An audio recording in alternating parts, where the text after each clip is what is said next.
Olá, começa agora mais um Em Pauta aqui na TV Fevale. Nesta semana vamos continuar um pouco um assunto que abordamos na semana passada relativa a gênero, um assunto relativo ao gênero.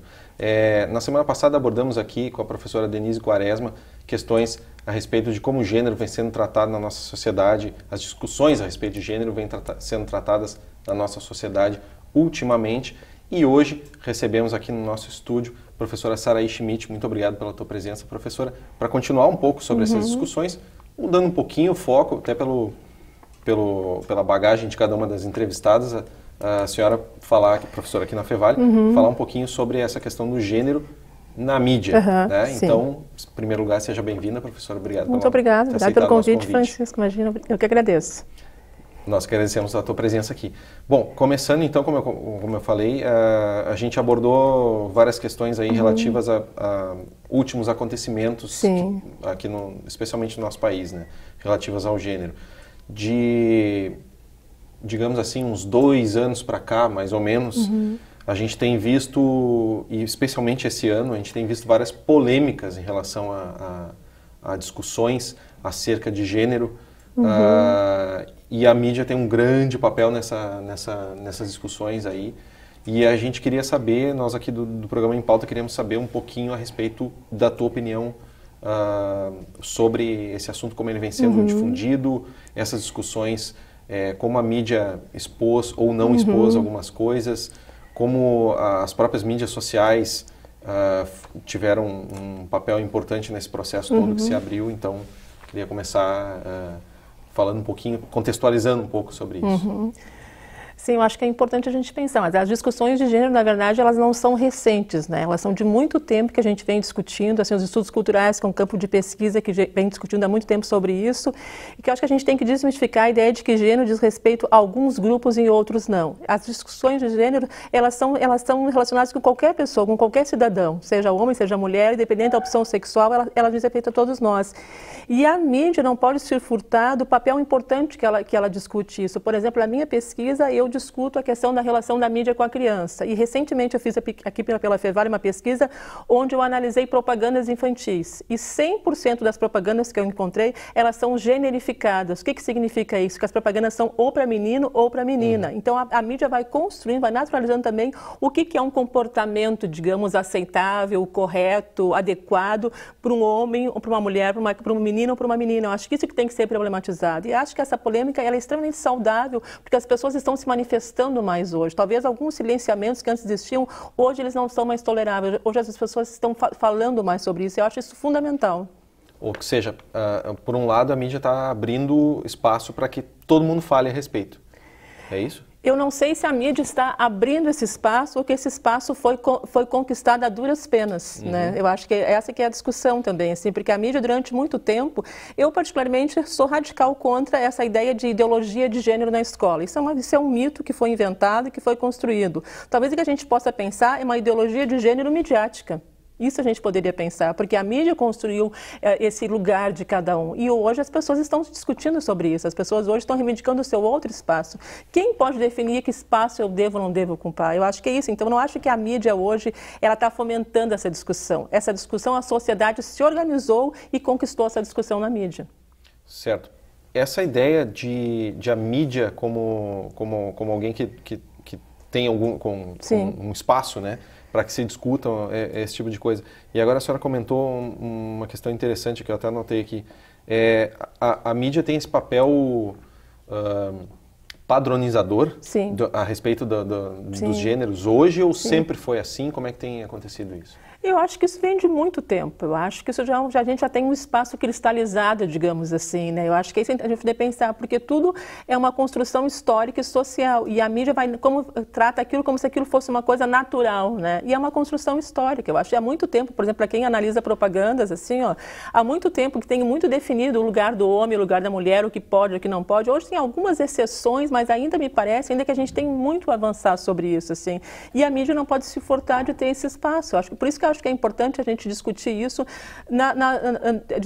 na formação da criança, dos professores, dos universitários. Isso é uma discussão que nenhum de nós pode dar as costas a isso. O que eu acho que é muito complicado é quando a gente vive um cenário de violência hoje no Brasil. E eu acho que isso é muito sério, assim, né? Não é a coisa ultrapassou o desrespeito, né? Os índices, os dados, as estatísticas, eles são muito sérios. As pessoas estão morrendo diariamente no Brasil por uma questão de preconceito. Então a gente diz que a gente vive num país democrático, num país onde não tem guerras, mas o que significa isso? Quantas pessoas morrem todos os dias? Então é uma outra forma de guerra, que é muito, muito pesada também, né? Que a gente tem que discutir isso. E esses dados, essas estatísticas, elas não são... A mídia não dá tanto espaço para isso, e eu acho que isso é muito sério. Ela ignora um dado que é importante, né? Quantos homossexuais morrem por dia no Brasil todos os dias? Mulheres, né, que apanham todos os dias, mulheres que são assassinadas todos os dias por questão de violência, simplesmente por questão de preconceito. Simplesmente porque as pessoas não toleram, né? Então, quem de nós tem o direito a matar outra pessoa, agredir outra pessoa fisicamente porque ela não se comporta como eu gostaria? É uma postura arrogante isso, né? É uma postura moralista. E esses dados estão um pouco escondidos, essa é a tua avaliação?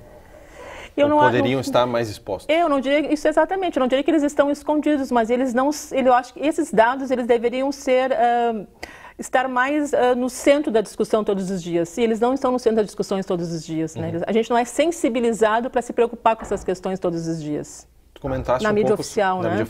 Na grande mídia. Na grande mídia. Uhum. Tu comentaste um pouco sobre a tua pesquisa. Pode comentar um pouquinho mais a respeito e qual é a relação dessa pesquisa com por exemplo, com questões de gênero?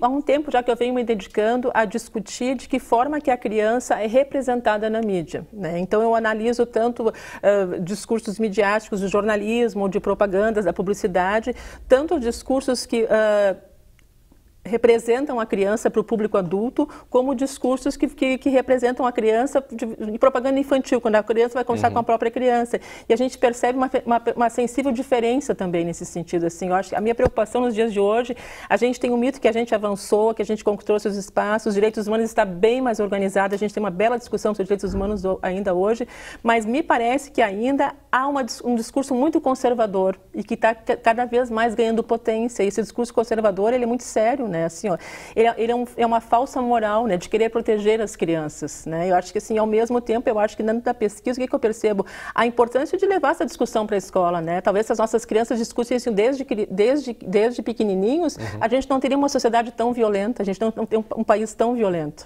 Alguns resultados que tu já atingiste com essa pesquisa, algumas conclusões que já pode ter tido a respeito? A gente não trabalha na perspectiva de ter conclusões, né? A gente trabalha muito na perspectiva de fomentar uma discussão. Eu acho assim, eu trabalho muito com formação de professores em escolas, por exemplo. Então, levar essa discussão para uma escola pública, discutir com os professores, discutir em reuniões de pais, eu vou também. Na extensão, a gente trabalha essa questão também. Levar essa discussão, por exemplo, hoje, no ensino, me parece que hoje, o curso de comunicação, por exemplo, hoje um jornalista, um publicitário, relações públicas, não pode dar as costas para a discussão de gênero.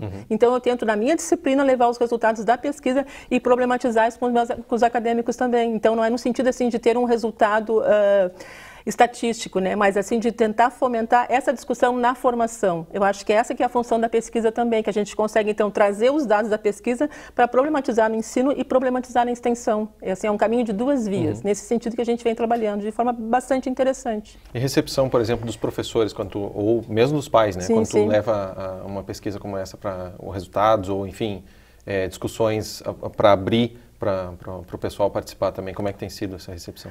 As escolas recebem muito bem, assim. Eu acho que sim, eu acho que a escola é um campo muito aberto, a escola é um campo muito humano, onde as pessoas têm muitas dificuldades também, assim. Eu acho que, em geral, sim, eu acho que as escolas recebem bem, porque a gente quer trabalhar junto, né? De tentar, assim, eu acho que é um apoiando o outro, a universidade com a escola com as famílias, a gente poder fazer essa discussão. Não se tem, assim, não de buscar, vai levar uma verdade absoluta, mas tentar discutir, construir isso junto com os pais também. O que significa, assim, a gente poder transcender isso. Tem muitas experiências interessante quem decidiu o que é brinquedo de menino e brinquedo de menina? Então não é à toa que os meninos vão fazer engenharia e as meninas vão fazer magistério. Sim, uma construção desde sempre. Eu acho que isso é uma amostra concreta, que isso não é uma questão genética, né? Não está no sangue das meninas que elas vão ocupar determinada profissão, não está no sangue dos meninos que eles vão fazer as áreas exatas. Isso é uma construção social e que a gente pode desconstruir ela todos os dias, nesse sentido.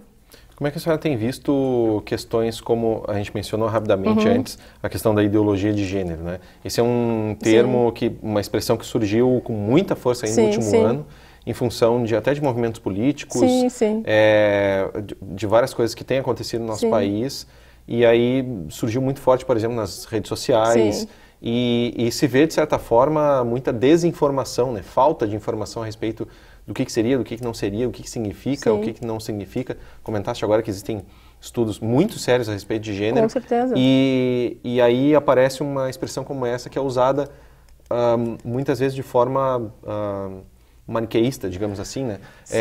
Para se atingir um objetivo ou para se trazer pessoas para um lado, determinado lado, numa briga política, enfim.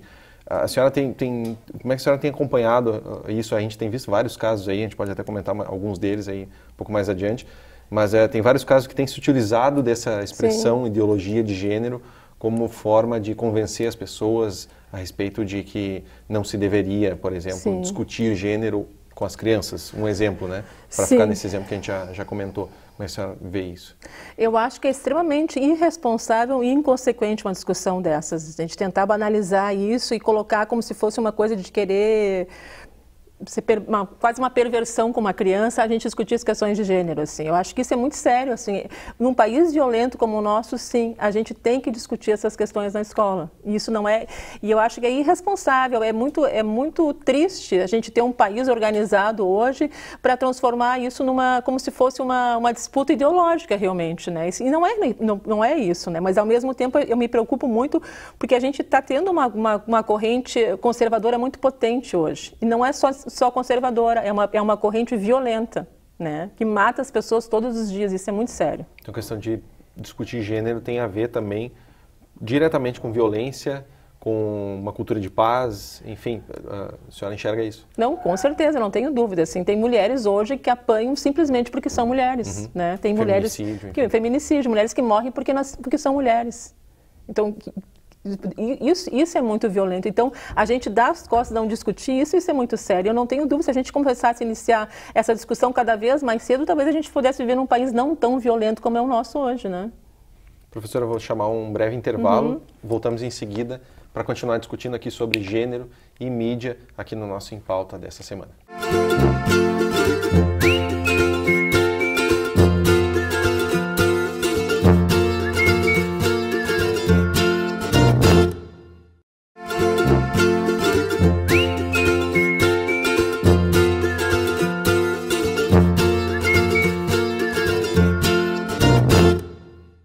Estamos de volta com o Em Pauta de hoje, falando sobre gênero e mídia. Estou aqui com a professora Saraí Schmidt, professora aqui na Fevale.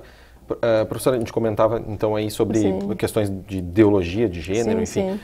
Tem alguns casos aí, recentes aí que são emblemáticos para se discutir a respeito.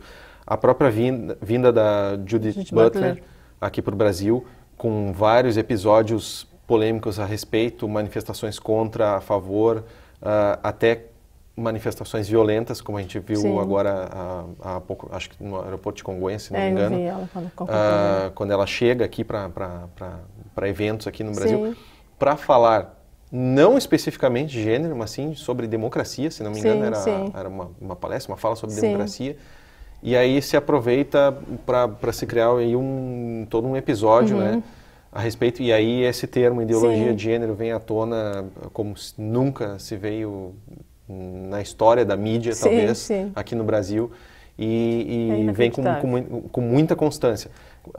Episódios como esse, como a senhora tem analisado, assim, tem visto, ou mesmo tem visto a cobertura da própria mídia a respeito? Eu acho muito triste, assim, é inacreditável, assim, tudo que aconteceu com a Judith Butler. Ela é, sem sombra de dúvidas, ela é uma grande intelectual, ela é conhecida no mundo inteiro. Respeitadíssima. É respeitadíssima, uma intelectual de peso, assim, acho que a gente tinha que comemorar, a gente conseguir trazer para o Brasil a Judith Butler para fazer essa discussão, né? E ao mesmo tempo, assim, teve uma polêmica, mas eu não vi, eu acho isso de forma tão... Deveria ter mais espaço, eu acho, na grande mídia, né? Nos grandes telejornais, nos grandes jornais, isso é matéria de capa. Se viu pouco isso, tu entende? Isso é um episódio muito triste que aconteceu no Brasil, entende? Assim, barrar a vinda de uma intelectual desse porte. Isso ficou muito nas redes sociais, isso ficou muito, assim, em outros movimentos quase, digamos assim, paralelos, assim. Mas a grande mídia mesmo, acho que não deu a atenção que deveria dar. Né? Não é simplesmente uma polêmica, ficou a polêmica pela polêmica, uns são contra, outros são a favor, mas quem de nós tem o direito a negar a entrada no Brasil de um intelectual? Isso é muito autoritário, né? Isso é um retrocesso muito grande, é inconcebível isso. Isso deveria ser pauta da grande mídia, com certeza. Esse tipo de cobertura a respeito desses assuntos, a gente cai às vezes numa bolha realmente de, por exemplo, eu acesso mais, eu me informo mais pela internet. Então, me informo a respeito de coisas via redes sociais, etc. Sim. Na minha timeline lá do Facebook, esse foi um assunto que ficou passando por um bom tempo e todos os dias aparecia algum link a respeito de uma notícia num site, algo do tipo. Mas, realmente, se tu liga a TV ou escuta o rádio, ou, enfim, meios mais de massa, esse assunto não está sendo abordado, ou mesmo até publicações, revistas, enfim, jornais, alguma coisa ou outra. Essa nossa relação, enfim, de tender para um veículo mais para o outro, ou essas bolhas que se criam, né? Quando a gente fala essas bolhas, né? Tu não sabe o que está acontecendo fora dela e tal. Isso aí é prejudicial também no sentido dessa discussão, de se abrir mais essa discussão? Ah, não tenho dúvida, porque isso não permite assim, que a coisa fique pulverizada, né? Assim, não fica uma discussão horizontal, fica muito vertical, como tu falaste antes, Francisco, assim, ó, fica muito cada um com o seu grupo. Discutindo... Então, parece que eu estou falando sempre para os meus pares, né? Com seus pares, com seus pares discutindo, assim, o que a gente tinha que tentar pensar, essa discussão, ela é uma discussão que diz respeito a todos, ela deveria entrar na grande mídia também, na dita grande mídia, né? Eu acho que isso é muito sério, assim, e é uma discussão que ela não entra, ela fica muito ao redor, mas não no centro da discussão, realmente. Eu acho bastante sério isso. Foi um episódio triste que a gente viveu e que as pessoas não foram mobilizadas e sensibilizadas para pensar sobre isso, a não ser com seus pares. A senhora tem alguma percepção de porquê que esse tipo de discussão não entra tanto na grande mídia? Ou o que seria necessário para se entrar numa grande mídia? Eu acho que é uma questão da gente poder amadurecer, eu acho que politicamente no Brasil, assim, poder amadurecer politicamente em termos de democracia dos veículos de comunicação, realmente. A grande mídia tem medo de mostrar esse tipo de coisa em alguns momentos? Eu não acho que é medo, né? Eu acho que não é medo, mas eu acho que é uma estratégia para mobilizar as pessoas a não se preocuparem com outras e se preocuparem com outras questões. Tem outras coisas talvez que não sejam tão de interesse público e que elas ocupam o espaço da grande mídia. Então acho que talvez o que falta hoje é definir o critério do que é notícia e o que não é notícia, o que é de interesse público e o que não é de interesse público. Eu acho que eu fui professora de reportagem durante muitos anos aqui na Fevale e acho que hoje, como professora de reportagem, a gente vive uma crise, eu acho, de identidade, o professor de jornalismo. Assim, o que é o critério? Que critério é esse? Como é que se estabelece isso, né? Acho que é importante a gente poder pensar sobre essa questão também.